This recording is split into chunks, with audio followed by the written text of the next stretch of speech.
жешкен да акчалардычы. Табакташтар жешкен, министр обороны болуп, командующий болуп, зам командующий Айдаралиев, министр МЧС. Улар Шачевди карагыла, аскердик прокуратуранын наша авиация зависла в 70-80-х годах дейт. Тастыкталбадыбы авиакатастрофа болуп. Франклин Бенджамин Байкебиз любой нерсени чечеткендей көрсөчү. Мен өтө аскер, өтө слишком военный болуп кеттим. Өтө патриот болуп кеттим, өтө мекенчил болуп кеттим. Ошол эле менин кемчилигим. Негизичи просто президент алдап коюш ерунда да. Получается, он убил этого пограничника. Саламатсыздар, урматтуу Стоп Беспредел медиа порталынын көрүүчүлөрү, кызматыңыздарда Кайрат Кенжебаев. Бүгүн бизде өзгөчө маек. Анткени конокто учкуч Рустам Жоробаев келип отурат. Буга чейин өзүңүздөр билгендей, биз Рустамдын кайрылууларын, бул коррупциялык иштерди ачыктаганын баарын чагылдырып келгенбиз. Эми бүгүн болсо жыйынтык эмне болду? Ошол тууралуу билмекчибиз. Рустам, биздин студияга кош келдиң. Саламатсыздарбы?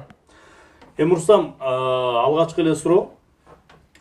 Соттук иштериң эмне болду? Бир канча мына кылмыш иштери да козголду эле, коррупциялык иштерди айтып чыктың эле. Эми соттук иштердин жыйынтыгы эмне болду? Ошол тууралуу айта кетсең. Саламатсыздарбы, кыргыз элим. Саламатсыздарбы, Кайрат байке. Буга чейин 2 эпизод боюнча иш каралып жаткан. Биринчи инсценированный драка, экинчиси разглашение гостайна. Аскердик сырды ачып койдуң, жарыялап койдуң деп. Ошол боюнча аскердик сыр боюнча ал иш сот ишин утуп чыктым. Прокуратура өз ишин артка кайтырып тартырып алды. Неге дегенде өзү деле түшүндү, бул мынтип ак чип менен тигилгенин көздөрү көрүп далилденди. Экинчиси инсценированный драка экен. Буну эмне? Аны деле өздөрү байкап түшүнүп турду. Өздөрү деле айтты: Рустам, мы все понимаем, но назад пути нету" дейт да. Ошол боюнча. А бирок инсценированный драка боюнча 2 жылга соттолдум. Ошондой болду. 2 жылга соттолдум. Демек сени соттоп жиберишти. Соттоп жиберишти. Апелляция берген жоксуңбу? Апелляция берген жокмун. Бул принципиальная позиция министра обороны болчу. Могу өткөндө генералдык прокуратура менен кичине полемикага учураптыр. Бул жакта айтып жатат, бул наше стремление одно, чтобы дали принципиальную правовую оценку действиям старшего лейтенанта Жоробаева Рустама, уголовное дело, которое рассматривается в суде дейт. Бул не деген бул? Бул жешкен да акчалардычы. Табакташтар жешкен, министр обороны болуп, командующий болуп, зам командующий Айдаралиев, Таштанов, Сулайманов болуп жешкен да. Анан бул айтат генералдык прокуратура, что пути ответственности мынтип жалпы массалык каражаттарга чыктам депчи. На самом деле нет. Чтоб ол өзү чыгатат, ол чтоб уйти от ответственности, ал өзү мени чтоб мен институт драка менен соттолсун деп жатат да. Болду ошол эле. Жанакы сыр деп атпайбы? Ал боюнча эч далилдей алышкан жок да? Далилдей алышкан жок. Согласно Конституции Кыргызской Республики, статьи, мне кажется, как я помню, 11 пункт 5, ал жакта жазылып турат. Раскрытие коррупционной схемы не входит в состав к разглашению государственной тайны деп турат. Ошол. Жанакы мушташың боюнча далилдериң бар эле. Барын көрсөтүп бергенсиң. Биз анын барын көрсөттүк. Бирок эмнеге соттоп жиберишти? Эми бул жерде чоң бир заказ болду сага. Заказ болду эми. Франклин Бенджамин Байкебиз любой нерсени чечеткендей көрсөтчү. Эми чоңдор менен айтыштым. Бул жактар менен далилдерди деле көрдүм. Бала менен деле соттоштум. Тиги бала деле командирим дейт. На самом деле, согласно уставу Вооруженных сил Кыргызской Республики 12-1, я имею применять физические силы в отношении лица, который угрожает жизни и здоровью другим лицам, которые может повлечь тяжкие последствия. Я на самом деле прав. Хоть и по уставу, и беркине жактан жигитчиликте болуп турат да. Мурун деле мени окуп жүргөндө, ээсте окуп жүргөндө уруп жүрчү, кичине дидавчинаны көрсөтүп жүрчү. Өзүң эле командир? Өзүм эле командирим, көрсөтүп жүрчү, иштеп жүргөндө уруп жүрчү. Весовой категориясын караң, менен 5 сантиметрге узун, 30 килограммга, менен салмагы чоң. Эми келип туруп, мен бул просто бул бала деле жаман эмес өз негизичи. Просто чоңдордун буйругун аткарды. Аткарбаса иштен айдалмак да. Өз неме бул бала канча кечирим сурадым. Мейли бир жолда артка кайтсамбы, моундай кылсамбы деп. Ал мен чоңдор менен байланышып атсам, чоңдор менен урушуп, коррупция, өлкөнүн коопсуздугу үчүн мондай коррупциялык иштер менен күрөшүп атсам, бул астыма чагылатпай, бул урушуп, бул больницага жатып алды деп, на самом деле жаткан жок го, көрдүңүз го өзүңүз деле. Интернетке өздөрү чыгарды, өзүңүз барып лично тартып көрдүңүз. Анын жатпаганын эми просто бул баланы да кечирдим. Бул бала да просто чоңдордун буйругун аткарып койду да. ошол эле өзү кандай бала экенин жумуштагылар да билет. Ошол. Эмнеге сени сага мындай чечим чыгарыш деп ой келет да бизге? Же сен ошол илтеген акулалар менен кармаштың да? Утулуп калдың да ошолорго? Утулдум деп эсептебейм. Аскердик прокуратура буларга карата 3 иш козголду. Кылмыш иши козголду. Ошол үчүн бул соттолгон бул инсценированный драка мындай эле. Менин оюмчачы. Просто мен өкүнгөнүм, мен өтө аскер, өтө слишком военный болуп кеттим. Өтө патриот болуп кеттим, өтө мекенчил болуп кеттим. Ошол эле менин кемчилигим. Эми өзүбүз баарыбыз билгендей ант бергем да, биринчиси аскер лицейине тапшырганда 15 жашымда ант бергем, экинчисине жогорку окуу жайга тапшырганда ант бергем. Кыргызстандын мекеним үчүн өз жанымда, канымда аябауга ант берем деп ант бергем да, ошон үчүн чыктым. Анан болбосо мен деле мая хатас края графиди алып көлдө шортаны кийип алып жатмакмын да. 1 жыл болду. 100 миңден ашык. Ошондой, 100 миңден ашык. Бул Жата берсең болмок. Жата берсем болмок. Мурун 17 миң болчу, мурунку белгилеп кеткендей. Садыр Нуркожоевич келди, иштеп атат, карагылачы. Иштеп атат, күнү түнү иштеп атат. Мындай болгон эмес да тарыктачы. Могу аскерди өлкөнүн коопсуздугу үчүн деп акчаны бөлүп атат. Эмне техника керек, алып берип атат. Эмне керек дейт, баардыгын алып бер дейт. Алып берет. Угушум боюнча Камчыбек Кыдыршаевич деле түнкү саат 3-те кетет экен үйүнөчү. Анан таңамал саат 5-те туруп алат экен. Это о чем говорит? Это говорит о том, что күнү түнү иштеп атпайбы өлкөнүн коопсуздугу үчүн депчи. Булар болсо орто жолдо жеп кетип атпайбы? Мейли жесе жесин. Тиги мэрияда иштеп жесе жесин. Башка бир салыктан качып жесе жесин. Макул ушунчалык жегиси келсечи, бир жарандык авиацияга кирип алып жесе жесин. Бул өлкөнүн коопсуздугу да биринчи кезекчи. Ошол экен да өз кемчилигин мойнуна албагандар, ушу министр менен Айдаралиевдер и Таштановдорчу. Өз кемчилигин мойнуна албагандар өлкөнүн келечегинде ойной албайт да. Ошон үчүн кичине мындай эмнеге биз согушуп жүрөбүз, биз өдөдө туруп алып, моундай бизге патриоттор керек, моундай кылыш керек дейт. Кылган ишин караңчы. Мен башка тармакты баштай элекмин. Что там творится? Башка тармак дегенде именно коргоо министрлигиндечи. Аскер курулушту баштай элекмин. Кто там? Аскер курулуш аябай чатак деп айтат. Аны баштай элекмин. Мен просто өзүм нанымды бирөөнүкүнө талашпайын деп атпайм. Өзүм наным эле, өзүм жеген наным. Эмнеге моундай, что там творится? Даже могу администрация президентиге рахмат айтам. Санжар деген байке мен мисалы үчүн администрация президентти көрдүм да, келип ошолор комиссия болуп, мен мындай эле адамдар окшойт, жөн эле жанандык адамдар. Чындыгында профессионал экен да, келип көрүп туруп, өз көзү менен көрүп, өз кулагы менен угуп, көргөн аман эле болсунчу дейт да. Жогору жакка жетти деймчи. Кандай чечим кабыл алынды билбейм. Может быть, политически нецелесообразно деп чыктыбы, билбейм мунучу. Ошондой экен да. Баягы эле караңчы, мен эле соттолуп кеттим. Калгандар чоңдору жүрөт. Прокуратура уже мурунку жылдан баштап эле уголовный дело ачылган да, кылмыш ишчи. Ошондой экен да. Баягындай эле экен да. Тоо урдасаң камаласың, төө урдасаң камалбайсың дегенчи. Ошондой экен да. Анан өлкө жетекчиликтер чоңдорду айтып бербедиңби? Сен деле окуяң, айтып чыккандарың аларга деле жеткен чыгар такшы эле. Реакция жок дейсиң да. Билбейм, реакция барбы же жокпу, бирок чечим кабыл алышат го дейм. Эртеби кечпи чындык бул. Мына чындык деле чыкпадыбы? Авиакатастрофа болуп. Качан чыкты? Мен сүйлөп чыккандан жарым жылдан чыкпадыбы? Бир адам өлдү. Мерт кетти. Турсада да ошо балдар дарыланып атат. Мен жардам бердим дебейм, бул башкы кол башчы өз көзөмөлүн алып, просто тура жеткизип койдум. Тура жеткизип койдум да, мына министр обороны жаткан булчу. Все нормально деп өйдөгө доклад берет да, ачыкты ким айтат? Мен даже тоже тиги бала ооруканадан жатып, Рустам жардам берчи, мен путумду ампутация кылтат дейт. Анан мен эмне кылам? Семьяңды таштап коюп, мага келчи, мондай болуп атат дейт. Барсам, буну баарыбыз муртан бери билгенбиз да, врачебный өздөрүнчө дарыгерлердин өзүнчө сыры болот, айтышпайт. Анан дарыгер болуп, ошол башкы кол башчыга тура жеткиздик. Тура жеткизгенден кийин, анан кийин ТЭЦ-тегилер менен кошуп, ошолор менен кошуп жөнөтүп берет да. Министр обороны эмне кылтат? Им уже пофигу. Он Бенджамин Франклинди үйүнө жатат да, олорчу эмчи. Бул ошондой экен да, өздөрүнүн балдарына сактап калыш керек да. Булар жаткан да, азыр скоро дагы билбем. Вопрос под ампутацией. Ошондой болуп жатат.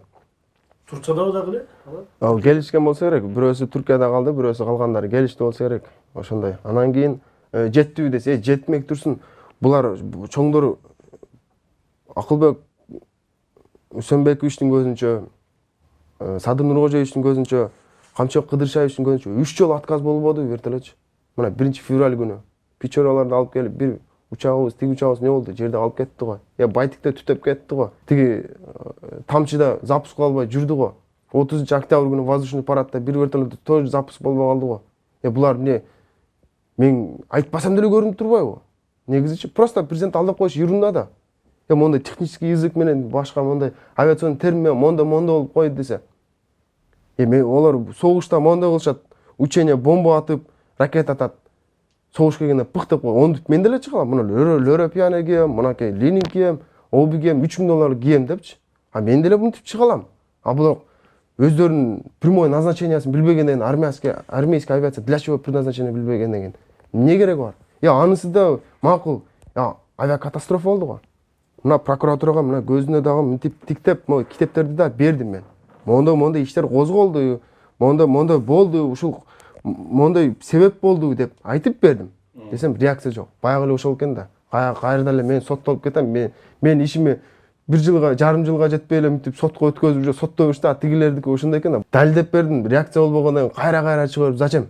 Мисалычы, мен кыргыз элиме дагы сөз бердим. Ушул ишти аягына чейин чыгарам деп. Эми аягына чейин чыгардым. Эмне кайрылбаган ким калды? Бир эле ООН калды да. ООНго мен эмне мажбурмунбу? Мен өзүм мекеним ичиндеги өз кызыкчылыктарды коргойм деп чыктым, болду. Көрсө ошол экен да. Баягы эле өзүм деле Алымбек Таткан небересим ошол эле эмне болуп каза болгон. Эмне болуп өлгөн? Караңчы. Ошол баягы эле ички душмандардан де. Канча ата бабаларыбыз ички душмандардын айынан каза болуп калышты. Караңчы. Ошончо согуштардан мондой кичине болсо да башкача болду. Эртең согуш болсо бул Пузатый министрин менен командующий чыгабы? Чыкпайт булар. Пузатый болуп кабинетине даже карта чыгып отуруштан билбейт. Они вообще министр обороны деградируют вообще наши вооруженные силы, то что Министерство обороны. Канчалаган көчөлөрдө жүрүшөт, башка наемный летчик болуп жүрүшөт башка мамлекеттерде. Летчик мигрант болуп жүрүшөт. Өзүнүн колубузда барктай албагандан кийин эмне кылабыз шүтүп алып, өзүнө керектүү адамдарын то что есть так точно деп уга турган балдарды алып алып, мындай элдик балдарды мен өзүм айтпай эле коем, башкаларды айтам. Мына мисалы үчүн чет элде жүрүшөт. Полковник Атакулов кече Кореяга кетти. Мага мындай кереги жок мындай. Мыкты летчик. Ал учкуч эмес, мыкты офицер да, мындай айтканчы, ал инженер ошол Кореяга кетти. Индонезияда полковник Бекмурзаев деген жүрөт. Ал деле күчтүү летчик, заслуженный летчик. Ал өз келишпестик менен ошол адам менимче күчтүү адамдар да. Полковник Карабаев, Атабеков деген Түркияда жүрүшөт булар. Көбү жүрүшөт. Мына көбүлөрүн өздөрүнүн кемчилиги үчүн мынтип күчтүү иштеген адамдарды жок кылат. Мына полковник Тейшев дегенди камакка тыгып коюшту. Сен күчтүү офицер, аскер кызматкерлердин бардыгы билет ол кандай күчтүү офицер экенчи. Менмин деген ал учкуч эмес, менмин деген офицерлердин. Бул полковник Чойбеков деген Рустам Нуркамилович деген менмин деген офицер, күчтүү офицерлер бар. Көрсө булар өз кызыкчылыгы үчүн көбүн четке кагып кое берет экен да. Буну просто президентке жеткизип коюш керек да. Министр обороны өзү 3 иш козголуп эмне болуп келди? Бунун өзүнүн жан башы аябай кире. Мен деле жатсам болмок чындыгында деп алып. Просто кичинекейден бери мен булар билбейт да аскер адам болгонумчу, кандай болгонумду, кандай кыйынчылыктар менен, орустан генералдар менен монтип алып, я доказал, что я вот могу стать летчиком, мондой аскер кызматкер болушум керек деп. Ошондой болуп атпайбы? Баткенде согуштагыларды айтпай эле коем, эмне кылдат буларчы? Бир эме кылыш керек да, бир согуш болду, бир жыйынтык аткарыш керек да. Булар мондой кылдык деп. Булар должны разработать методику ведения боевых действий в современной войне. Ошону кылыш керек. Эски методикаларды, авиациядагыларды бардыгын тегиздеш керек, жаңылатыш керек да. Методикаларды разработка кылыпчы, жаңылатыш керек. Булар эмне кылдат? Ошол эле бойдон турат. Мындайча айтканда, даже бизде боевой устав авиации жок де. Это же основополагающий документ, который мы должны воевать. Ошондой жок де. Каякта СССРден калып кеткен. Аскердик күжүрмө тууну айтпай эле коем. Муну орусча айтканда мындай боевой знаменачы. Көбүн айтпай эле коем. Мындайча айтканда зависли в 80-х годах да. Или 70-х годах десем болобу. Ошол эле да. Булар они нас сосредоточены только на укрывательстве да. Каякта болбогон анан телевизордон чыгып алып патриотизм менен көрөшөт, обу менен көрөшөт. Буларды көрдүм де. Ошолорду мен неге могу телевизорго чыктам, аргасыздан чыктам де. Өзүм ичимде чечип көрөйүн дедим. Өзүм чоңдормо кирип, мондо дипломатическим путем, конструктивный диалог менен чоңдор менен чечип көрөйүн деп чечсем болбойт экен де. А онтип чечейин десең, сага могу инсценированный драка кылып, сени подстава кылышат турбайбы? Чыккан маргасыздан. Мына мен ушул расследованияларым бардыгы мына баатырларча курман болгон Баткендеги агаларыма, энелериме, досторума арнайм, биринчиден. Экинчиден, Кыргызстан Баткенден башталат дейт, ошо Баткен элине арнайм. Баткен элине арнайм. Мен деле четте карап турбайм. Бир кылдың, эки кылдың, жайның кайнайт экен. Ошол. Мурсам эми өкүнбөйсүңбү ушул айтып чыккан анан чет жакка кетип калайын деген оюң барбы эми? Бир кезде сен бизге бергенде мен кетпейм, мен до конца турам дегенсиң, аягына чейин чыгам депчи. Эми азыр айтып атасың, аягына чейин чыктым, мына соттоп коюшту, чындыкты айтып атып, соттоп кеттим дедің. Анан эми чет жакка кетем дебейсиңби же кетүү боюнча планың барбы? Анан өкүнбөйсүңбү? Мындай экен да. Баягы өкүнбөйсүңбү дегенге жооп берсем керек. Өкүнбөйм, бир гана өкүнгөнүм ошол патриот болуп кеттим. Мекенчил болуп кеттим. Ошон үчүн өкүнөм да. Ошондо болуп кеттим да, көрсө унчукпай эле мая хатас краеграфия деп жүрсөм болмок экен. Анан эми чет эл жакка кетпейсиң дейт. Эми эртең балдарым чоңойтат да. Балдарым чоңойт, эртең бир жакка орун алайын дейт. Эртең айтат да, ата сен эмнеге моундай соттолуп кеттиң дебейт да. Мен ага түшүндүрө албайм да, дейт да ошентипчи балдарымчы. Анан айта албайм да, мен мындай патриот элем, ушундай элем дей албайм да. Ал лучше эми курман жататкан элем айткандай эми жүрөгүм ушу тоолордун арасында Ала Тоону коргош үчүн Ала Тоодо жүрөк керек деп мен деле төштү кагып. Мен түшүнбөчүмүн ошол эмнеге армиядан кетесиңер деп. Мен ошолорго айтчумун да, сен предательсиң, армиядан кетип атасың деп. Көрсө алар деле конфликтке баргысы келип экен да. Көрсөчү. Мен көбү айтат, Америкага мынтип иш кылтат. Мына кече 5-майда канча грин картты утуп, мен кетем деп сүйүнүп жүрүшөт, кээ бирлер ут албай калдым деп кейип жүрүшөт. Мен муртан бери ойлочумун да, эмнеге булар ошончо акчаны бул жакта деле тапса болот. Бул адамдан да негизи депчи. Көрсө бул жакта чындыгында будущий жок дейт экен да. Негизичи эмнеге десең себептери көп өзүнчөчү. Бирок мынакей Акылбек Усенбекович салыкты топтоп, могу казынаны толтуруш үчүн эмне деген башка байларга жаман көрүнүп атат. Казынаны топтон депчи. Садыр Жапаровдор деле канча жаман көрүнүп атат чоңдоргочу. Мисалы үчүн моундай мамлекетти эме кылайын деп, көтөрөйүн деп камчы кыдырышабызчы. Бизди биринчи очередке койду, мекендичи, элди биринчи кезекке коюп туруп, калгандары мындайча кызыктырбайт депчи. Мына мамлекеттин кызыкчылыгы үчүн канча иштерди кылат, орто жолдо буларды алдап туруп, могу чип кетет да, жеп кетет да. Ошон үчүн да анан кийин эми чет эл жака дейсиз, ошол эми эртең айтат да бала бакырамчы. Эмнеге мондой болуп калдым? Лучше эми бул жерде азыр бирөөгө барсаң, мамлекеттик ишке албайт мени. Мени действительно албайт. Соттолгонсуң, кечирип кой мени, бар на все 4 стороны дейт да. Ошон үчүн мен эми азыр караштыртам. Эми чет эл жака кетсемби деген ойлор бар. Негизичи эми бул жакта келечегим жок болгондо эмне кылам эми? Мен деле башка летчик мигрантка окшоп, башка жакка окшоп, балким учуп калаттырмын. Ошол эле. Эми летчик чё он должен только летать, а не вот такими расследованиями заниматься. Ошол эле болду. Эми ар кандай болду да. Бизге чейин кээде чалышып, материалдар берип койчу деп суранышты. Биз эми чыгардык дедик. Анан бизге эле ушундай ар кандай телефон чалуулар болсо, сага коркутуулар, өкүтүүлөр болгон жокпу? Сени мындай ой келип атат да, Мурстан, жаман көрбө, сындырып коюшту деп ой келип атат да. Сындырган жокпу? Эми сындырып койдубу дейсиз? Жок, эми сындыргыда эмне эле, булар баягыларда душмандар мен үчүн эч ким эмес. Мен үчүн килке буларчы. Коркутуу, үркүтүүлөр болду дейсиз. Эми управление военный контрразведкадан коркутуу, үркүтүү болуптур мен үчүн. Чыкпай эле койбойсуңбу, 2 жыл мурун ушинтип бир аскер кызматкер да бир чек арачы чыккан. Ал да каза болуп калды, сен да ошондой болуп калба депчи.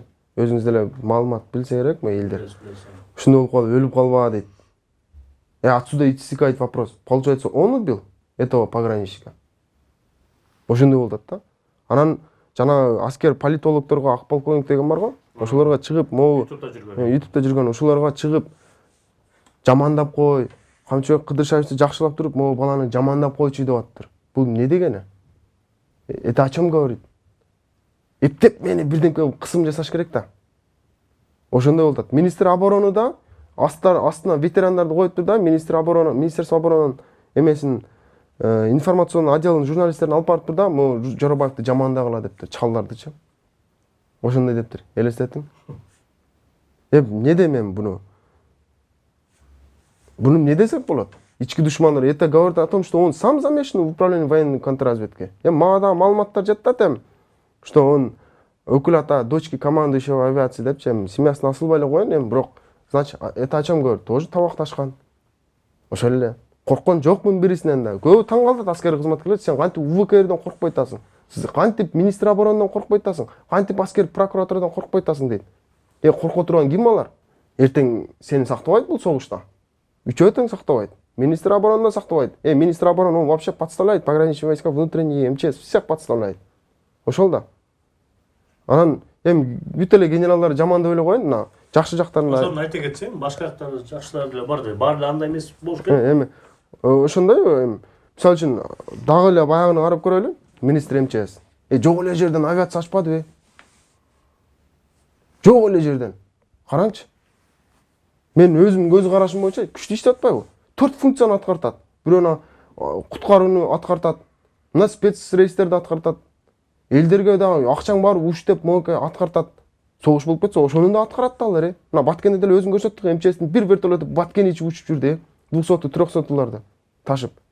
Министр МЧСке баа бердим, действительно.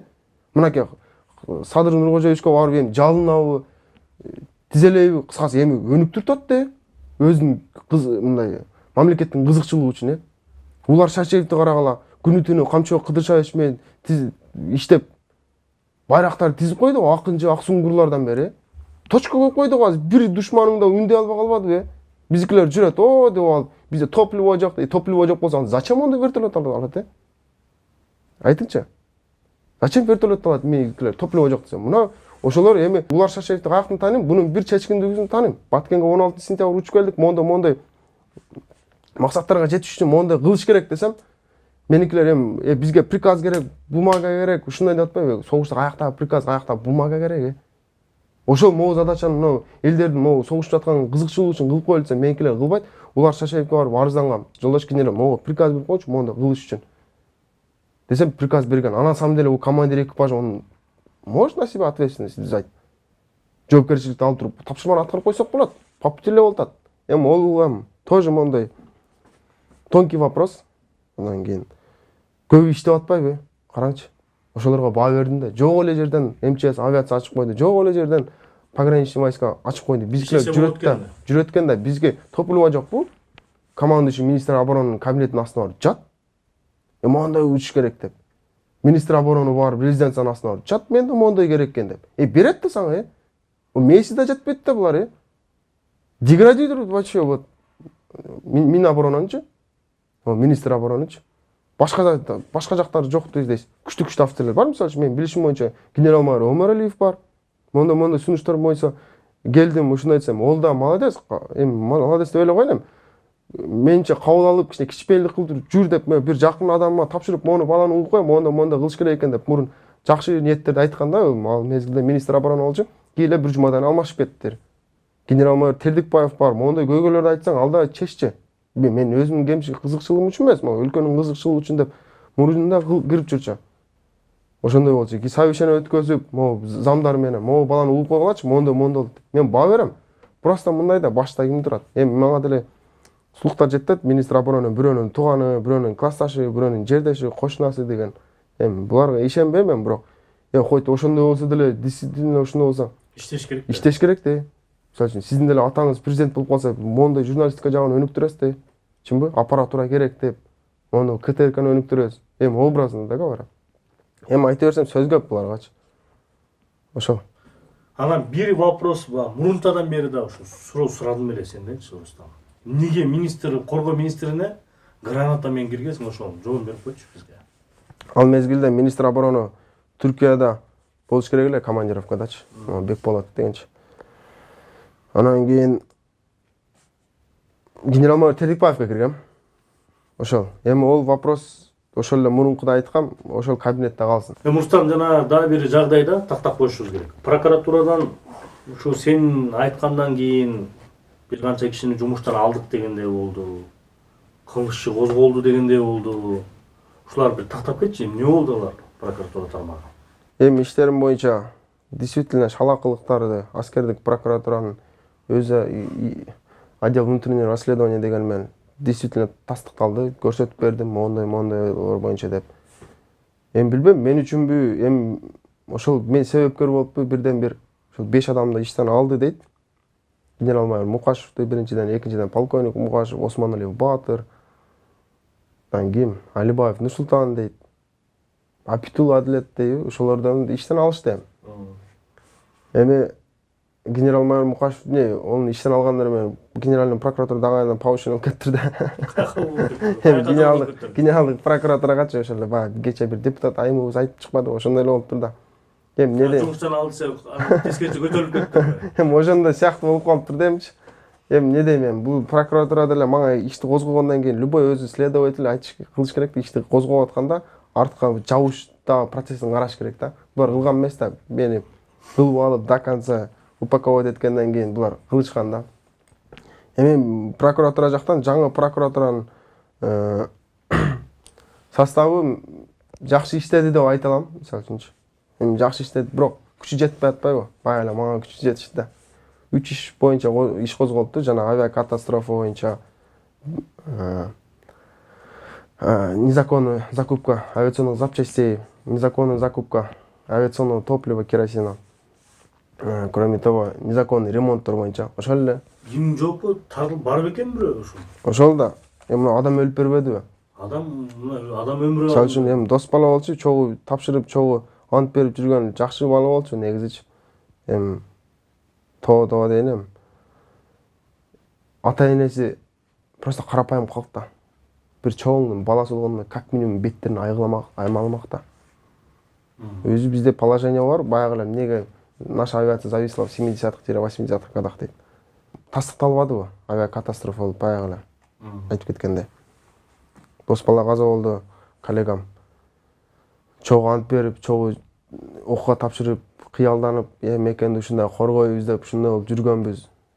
Анан катастрофа болуп тастыкталбадыбы? Мына прокурордун көзүндө мынтип китеп менен то, что написано в книге, мына то, что жумуштагыларым кан менен жазылганды аткарбай, итого каерде эле кан болдук да. Как минимум 2 человека покалечились на всю жизнь, инвалидами стали. Я вообще, они сейчас об этом не осознают. Ким жоопкерчилик ким алды ошого? Эч ким албады го. Ошондой эле экен да, баягы эле тоо бурдасаң камаласың, тоо бурдасаң камалбайсың. Бирөө алыш керек да. Кызык болуп атат да. Эми баягы эле бирөөсү алыш керек да. Бенжамин акабыз бардыгын чечеткен да. Баары эле Бенжаминдин аке болуп калган да. Ошондой экен да, ошодо чоңдор чоңдугун кылат экен да эмчи. Ошо мен таң калып атам, ошол кырсык үчүн эч ким жооп берген жок. Жооп берген жок. Күнөөнүн баарын летчиктерге, учкучтарга асып салды, болду.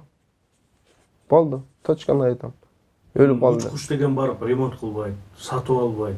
Эми ошондой экен да, карасаңыз эми Кайратбай ака ошондой эле экен да. Мен дракам үчүн, аяктагы болбогон уруш үчүн 2 жыл берди. Мына далилденип берди. Тигилер каза болду даже. Кулап вертолет канча миллион ущерб. Акчаны ким төлөп берет? А мен аяктагы болбогон далилдеп берген, мына элиме даярдап берген, соттун зачем мага это пустое трата времени? Ходатайство бердим, анда кабыл албады. Зачем мен? Мына далилдеп бердим го. Эмне болду? Эл көрүп турат го, мына атайм эмнеге элге чыктым, потому что карабагандан кийин эч жака. По инстанции бардым, багы кимге как положено кагаз түрүндө да жазып бердим. Каралбагандан зачем? Мына администрация президент деле ошолорго баа берди, мисалы үчүн. Күчтүүлүк деп беришти. Карабагандан кийин зачем? Ошондой экен да. Ошон үчүн чет эл жака кетем деген ойлор бар эми, тилек максаттар. Бир гана азабын, баланын азабын ким тартат? Ата эне да баягы эле үй бүлөм. Ата энем да эми энеме уттум деп койдум, апама соттучу ата энемде. Утулуп калдым, эми эмне дейм? Бунун эч кемчилиги жок. Ата энеме да айтып кетерим, ошо кечирип коюң бир аз. Эгер тура эмес иш кылсам, ошол үчүн ата энем эми баягы эле азабын тарткан ошолор экен да. Анан эч мындай кылмыш иш кылбадым. Бир гана мекеним үчүн деп, жерим үчүн деп кылдым. Ошол. Анан бир гана коллегаларымдан да кечирим сурайм. Неге дегенде мен ушунчалык айтканым, резонанс жаратканым үчүн ишке аябай чоң текшерүүлөр келди. Бир гана азабын ким тартты? Чоңдор өзүнүн кызыкчылыгы үчүн, өзүнүн качыш үчүн балдарды салып берип койт экен да. Ошо балдар эле азабын тартты да, мои жумуштагы коллегаларымчы. Ошол болду. Бул сенин ишиң боюнча бир акыркы маек иш болот окшойт. Менче акыркы болду. Токтоттум балды. күчүм деле албады эми өзүм жашоому өзүм үй бүлөмө карайм, бала карам багайын, ата энеме карайын, ошол эле кеп. Эми биринчиден сиздерге рахмат. Ошо өлкөнүн кызыкчылыгы үчүн деп действительно мынтип кызыгып, сурап, көңүлдү жибитип, жүрөктү жылытып, эки жакты караштырып, элге да туура маалымат бергениңиздерге ак ыйлет бирок сынбайт деп коет. Ошол эле. Болду эми не дейсем. Кыргызстаныбыз аман болсун, уруштан алыс болойлу. Өзүң айткандай алымбек тарткан небересиң. Небересиң? Сынбайсың деп ойлойм. Сынбайбыз. Келечегиң алдыда. Мамлекет оңолот бизге да. Сенде болгон адистерге Жок, оңолуп келатат. Ортодо могу министрге окшогон, Айдаровтерге окшогон, Таштановго окшогондор чыгып калып атпайбы? Ошон үчүн кейисте сен эле каякта бир президент деле канча салым коштат, буну айтпасам деле эл көрүп атпайбы? Чыгып атат да каерден, сүслүктөргө окшопчу. Ошондо Рустам, ишиңе ийгилик, үй бүлөңө аман эсен бол. Урматтуу көрүүчүлөр, учкуч Рустам Жоробаев иши боюнча биздин соңку маегибиз болду. Рустам өзү да айтып кетти. Ошол акыркы болду, соттон жагдайын баардык нерсени түшүндүрүп берди. Биз да рахмат дейбиз, ошо коркпой, үркпөй ачык айтканына. Ошо менен бүгүнкү берүүбүздү жыйынтыктайбыз. Саламатта болуңуздар. Рустам, сага ийгилик.